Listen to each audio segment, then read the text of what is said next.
Rambutnya mulai menipis dan beruban. Namun Syamsuddin Umar, sosok membawa PSM Makassar juara Liga Indonesia 1999-2000, penuh senyum sumringah. Dengan balutan baju polo berkerah warna merah, Syamsuddin Umar begitu menikmati kehadirannya di tengah perayaan hari ulang tahun ke-107 tahun PSM Makassar di lapangan Pusowa Sport Center di Jalan Teuku Umar Makassar, Rabu 2 November 2022 sore.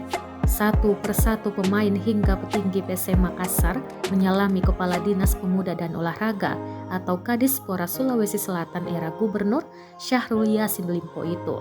Tak terkecuali pelatih PSM Makassar, Bernardo Tavares, yang tampak juga berbincang lama dengan Syamsuddin Umar di momen membahagiakan itu.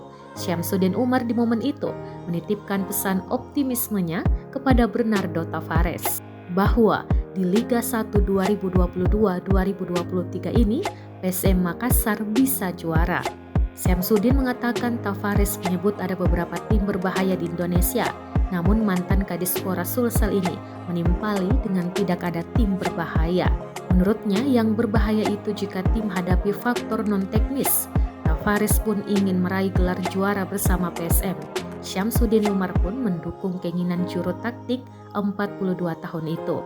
Selain itu, Direktur Utama PSM Makassar, Sadikin Aksa, juga mengharapkan PSM di usia 107 tahun bisa semakin maju.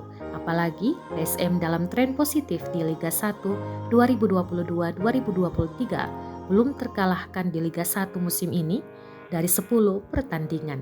Kini menempati peringkat 3 klasemen dengan 22 poin.